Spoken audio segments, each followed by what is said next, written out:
Garrett Hayes, 52, a retired union electrician from Pittsburgh, purchases an A-frame cabin in West Virginia through a foreclosure auction that advertises clear title. He funds the acquisition with life insurance proceeds and decades of overtime savings.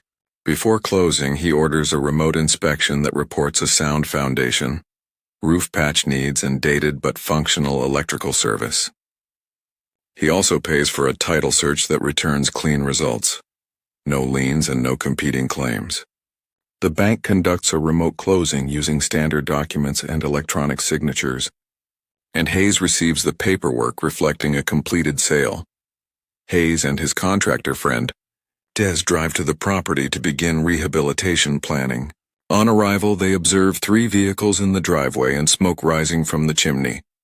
Additional indicators suggest current occupancy: new curtains in the windows, children's scooters on the porch, a propane grill on the deck, and cooking odors from inside the dwelling. Hayes remains outside, organizes his deed packet, and prepares to identify himself to whoever is present at the house.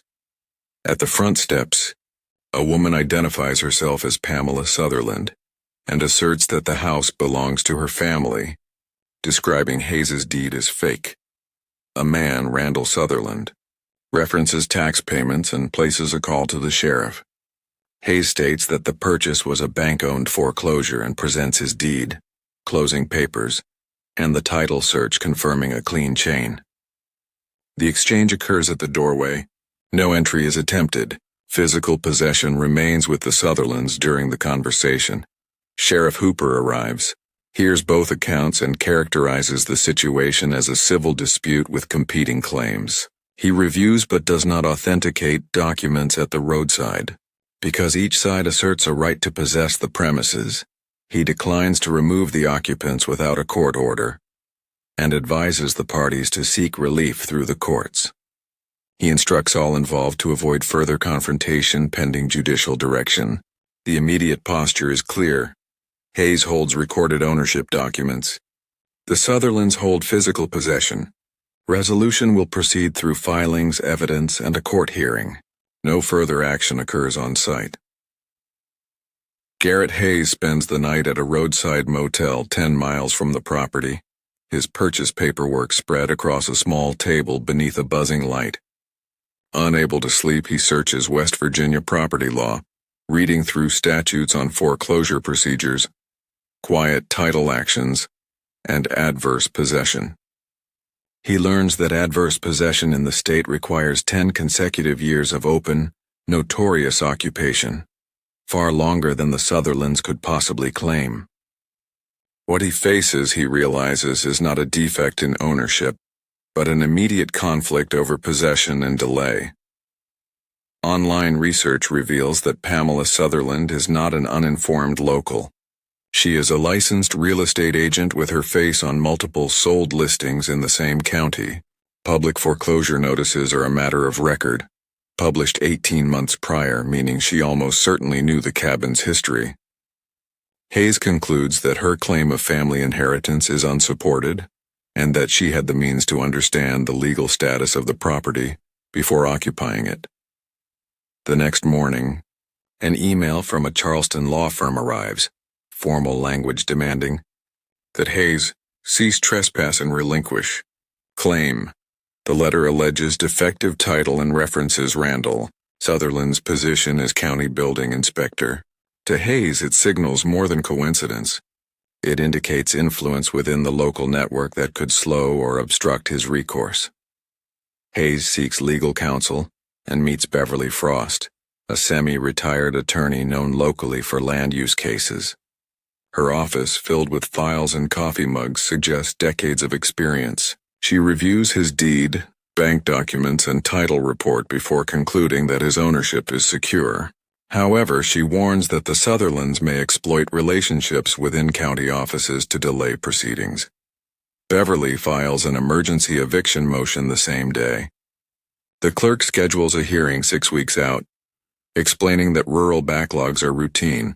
She instructs Hayes to maintain documentation of all contact, record photographs of the property, and avoid confrontation. For now, the practical posture is defined. Hayes holds clear title but faces procedural resistance, local influence, and a long calendar before the court can confirm what the records already show. 3 weeks into waiting for the first court date, Garrett Hayes drives past the mountain road leading to his property and notices construction equipment parked near the A-frame.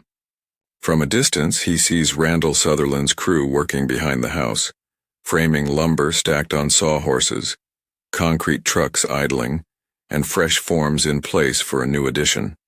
Hayes films the scene from the public road, documenting workers pouring a foundation on disputed property. The video, time-stamped and geotagged, captures the unauthorized work in progress. He emails the footage to attorney Beverly Frost within the hour. Beverly confirms that filing a stop work motion is an option, but advises caution. Issuing it now, she explains, would reveal their full case strategy before discovery. Instead, she instructs Hayes to maintain a detailed evidence log, photos, invoices, vehicle plates, and work dates, building a record of improvements made without consent. The footage becomes the first major exhibit in what she calls the pattern file. Days later, the financial pressure begins. Hayes receives a notice from his Pittsburgh bank stating that an anonymous complaint has been filed, alleging fraudulent documentation in his West Virginia purchase. The bank temporarily freezes his $30,000 credit line pending review.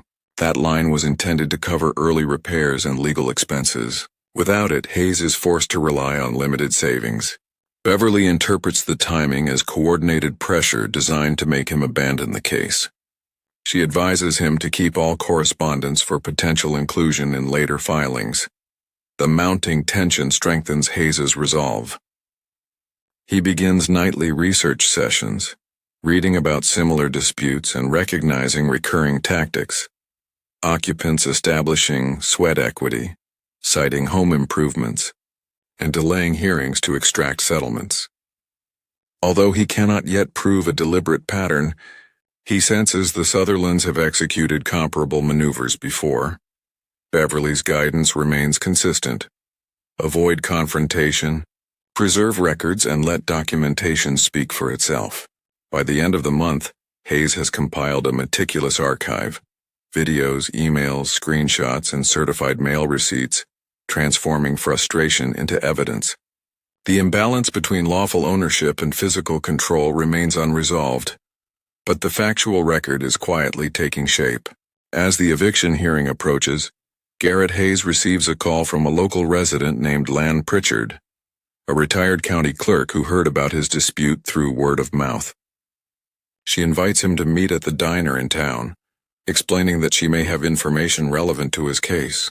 Over coffee, she recounts that Pamela Sutherland's family never owned the A-frame cabin in question.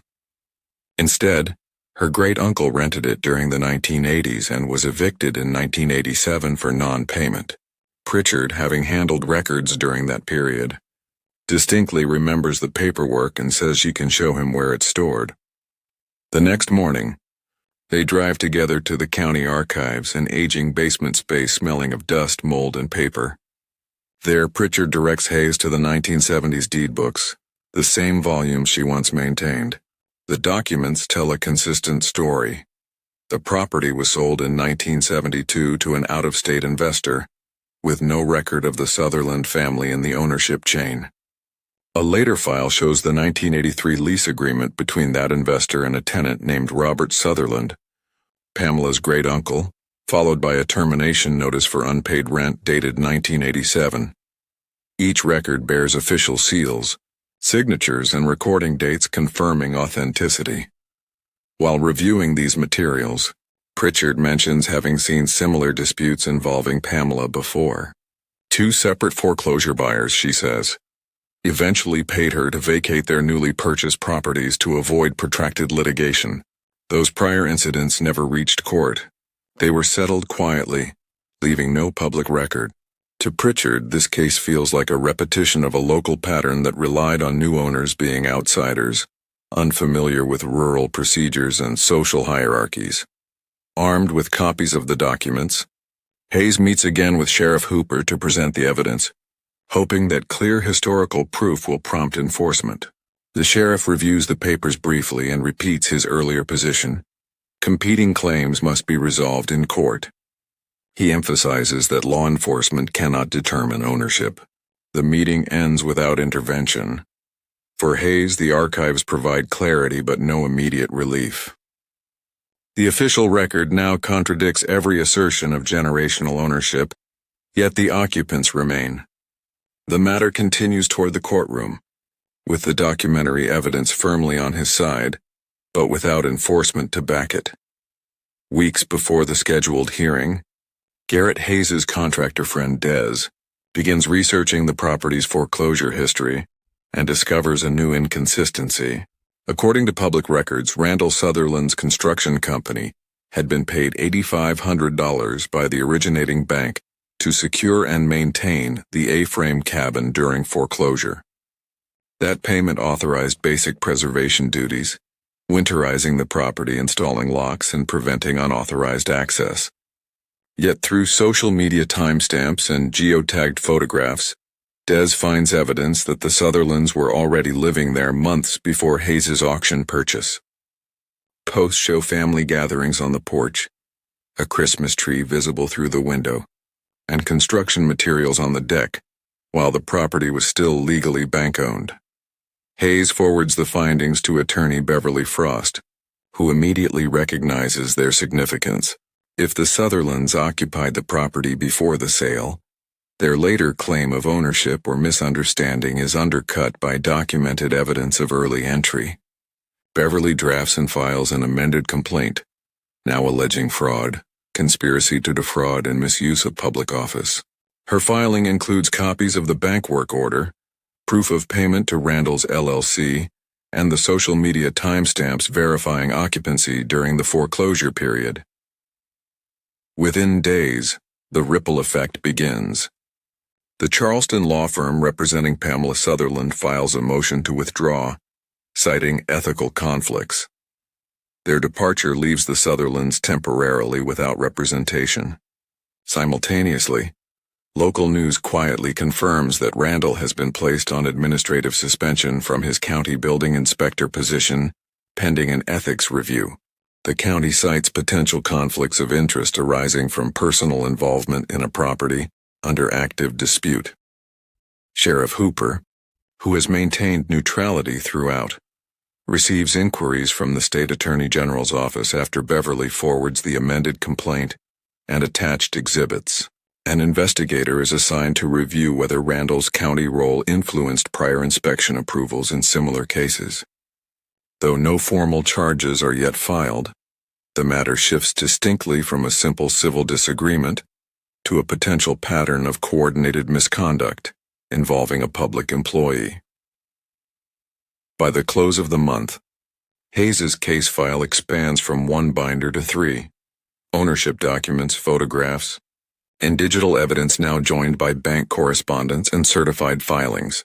What began as a private property dispute has become a matter of public and administrative scrutiny, its implications extending well beyond one mountain cabin. After filing the amended complaint, attorney Beverly Frost moves to expedite the case. She submits photographs showing ongoing unpermitted construction on the A-frame despite court warnings. The visiting circuit judge orders immediate suspension of all work, but delays eviction until the hearing, now advanced by 3 weeks. It marks the first acknowledgement that Randall Sutherland's activities on the property are unauthorized. To secure Hayes' interest, Beverly records a lis pendens with the county clerk, alerting any potential buyers or lenders that the title is under litigation. This prevents the Sutherlands from transferring or encumbering the property while the case is pending. Soon after, Pamela Sutherland files for a restraining order, alleging harassment and intimidation.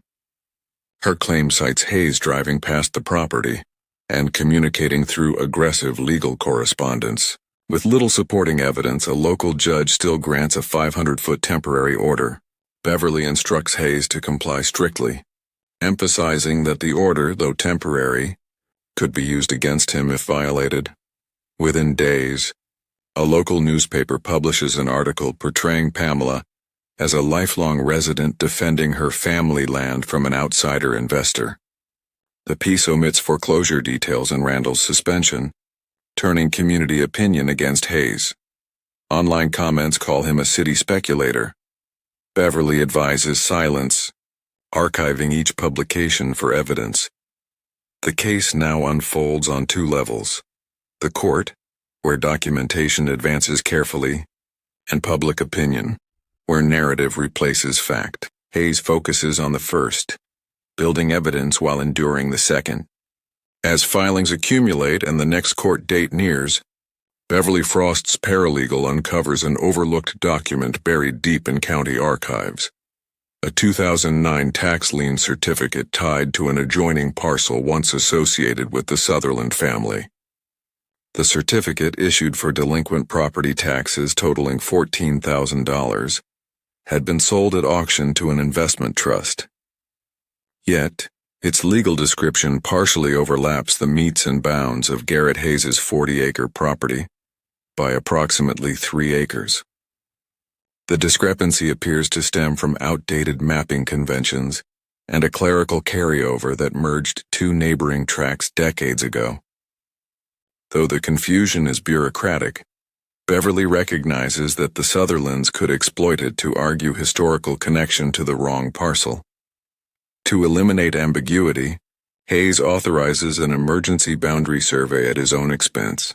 Over 3 days, licensed surveyors use GPS instrumentation, original plats, and deed descriptions dating to the 1970s to establish definitive lines. Their findings confirm that Hayes' cabin and 37 acres fall entirely within the chain of title recorded in 1972 and maintained through successive owners without interruption. The adjoining 3-acre hillside, once linked to the Sutherland name, had indeed been lost in a 2009 tax sale, and is now owned by an out-of-state investment firm unrelated to either party. The report includes coordinates, certified seals, and a professional statement affirming there is no encroachment or shared ownership. Beverly files the survey and supporting documents as an emergency motion to compel clarification of record. During a short hearing before the visiting circuit judge, brought forward due to the clarity of evidence, she presents the historical deed, the lien record, and the new survey overlays. The judge reviews the materials, notes the error originated from misfiled boundary data, and rules that the overlap does not affect Hayes' ownership. In open court, he states that no party other than Mr. Hayes holds legal or equitable title to the A-frame tract. Following the decision, the judge issues an eviction order granting the Sutherlands 48 hours to vacate. He denies further delay requests, ruling that continued occupancy constitutes unauthorized possession. For the first time since his purchase, Hayes possesses both recorded title and judicial confirmation of ownership. Yet even in victory, Beverly cautions him that the enforcement phase can invite new obstacles. She reminds him that eviction orders, once issued, are often met with resistance or procedural maneuvers designed to stall execution. Hooper's office receives the writ for enforcement, scheduling the removal for later in the week. Meanwhile, Hayes coordinates with Des to document property conditions before re-entry. Beverly instructs her team to notify state environmental and code offices in advance to ensure the process remains transparent. Though the legal boundaries are now settled on paper, the stage is set for practical enforcement and potential retaliation from occupants unwilling to concede. 2 days before eviction, the county fire marshal receives an anonymous report alleging hazardous materials at Garrett Hayes' cabin. Attorney Beverly Frost suspects a delay tactic and arranges for journalist Mara Chen to witness the inspection. At dawn, Hayes, Beverly, and Mara arrive with a state police escort. Randall and Pamela Sutherland stand on the porch, refusing entry until the marshal cites emergency authority for suspected contamination. Inside, officials discover 5 unmarked 55-gallon drums in the basement. Scratched serial numbers are traced to Randall's construction company, listed as disposed months earlier. Tests indicate the drums contain used motor oil and construction waste, violating environmental codes. The fire marshal red tags the property and warns of possible fines up to $50,000. Pamela accuses Hayes of planting the drums, lunging at the reporter's camera. Police intervene, arresting her for assault and resistance. Minutes later, Crystal Sutherland is found vandalizing the interior and is also detained. Randall remains silent as officers complete the report. Despite the red tag, the eviction proceeds under court order. By mid-morning, photos of the drums and arrests appear in local media, shifting public opinion as evidence replaces rumor, documenting the first verifiable proof of the Sutherlands' misconduct. When Garrett Hayes re-enters the cabin after eviction, the reality of its condition replaces any sense of victory. The interior is vandalized, walls spray-painted with insults, windows shattered, and copper piping ripped from walls. The air smells of mildew, oil, and decay. The fire marshal's team estimates roughly $12,000 in environmental cleanup and testing, due to spilled motor oil from Randall Sutherland's drums. Hayes authorizes the work immediately, determined to restore the property while preserving documentation for future court filings. Des and his Pittsburgh crew arrive to assist with demolition. While removing damaged drywall, they discover a concealed compartment behind the kitchen wall. Inside are boxes of tile, coiled copper wire, and unopened power tools, many still bearing retail stickers. Hayes photographs everything, noting serial numbers, and reports the find to Attorney Beverly Frost State. Police arrive to catalog the items as potential evidence of theft. Investigators soon confirm several tools match property reported, stolen from local construction sites over the past year. This discovery expands the criminal inquiry into Randall's business practices, connecting him to prior theft allegations that had never been proven. Days later, Randall files a mechanics lien claiming $30,000 for improvements made during occupancy. Beverly immediately files to discharge it, citing lack of authorization and permits. The motion includes photos of unapproved construction and the previous injunction halting all work. Despite ongoing legal costs, Hayes now holds conclusive proof of both damage and fraud, evidence transforming his case from simple ownership defense into a documented example of systemic misconduct. After the eviction, repairs on Garrett Hayes' property resume, but external pressure quickly returns. Online posts from local activist groups circulate videos framing the Sutherlands as victims of state corruption and Hayes as an outsider exploiting small-town residents. Within days, a loosely organized militia announces plans to defend local land. That weekend, about 30 vehicles line the public road near Hayes' driveway. Men carrying rifles under West Virginia's open carry law display signs reading, "Keep local land local," and "Stop the Steal." Mountain Edition. State police monitor but do not intervene. The protest remains on public right-of-way. Hayes, advised by attorney Beverly Frost, stays inside his property, recording the event quietly from his porch. Midday, a group of military veterans arrives, about 50 men and women led by a retired sergeant major. They position themselves between the protesters and the property entrance, declaring their intent to ensure peace and uphold lawful ownership. Their disciplined presence quickly calms the situation.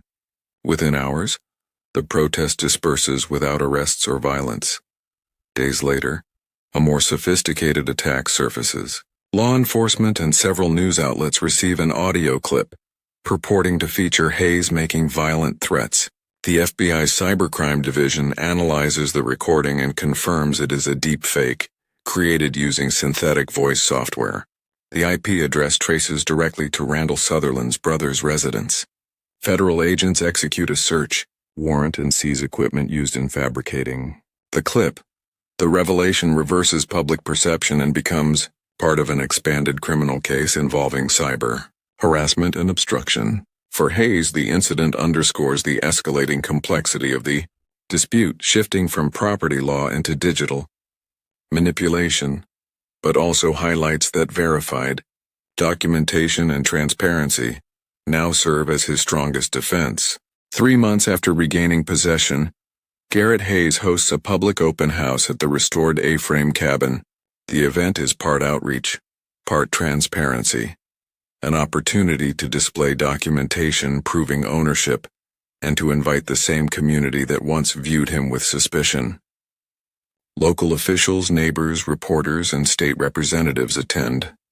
On display boards, Hayes and attorney Beverly Frost arrange copies of deeds, the 1983 rental termination, the 2009 tax sale record, and survey overlays confirming boundaries. The evidence is factual, chronological, and open for anyone to examine. During the gathering, Pamela Sutherland arrives unexpectedly, shouting accusations of theft before being escorted away by deputies. Sheriff Hooper, present on site, issues a calm statement acknowledging prior mistakes and pledging impartial enforcement moving forward. Several attendees, once sympathetic to the Sutherlands, approach Hayes afterward to apologize. For the first time, public sentiment shifts decisively toward documented truth rather than rumor. Representatives from the State Attorney General's office speak briefly, confirming that investigations into Randall Sutherland's conduct have revealed multiple irregularities across other county inspections. Several property owners have come forward with similar complaints, citing unverified permits and questionable approvals. The AG's office announces ongoing reviews of 9 additional cases. The event closes on a measured note. Hayes thanks attendees for examining the facts directly, emphasizing that transparency, not anger, brought resolution. Local media coverage highlights the open display of records as a model for civic accountability. The once divided community begins to unify, recognizing the broader implications of the case. Property law, ethics in public office, and the importance of documentation. What began as an isolated dispute now serves as a local turning point, reshaping trust between residents, officials, and the legal process itself.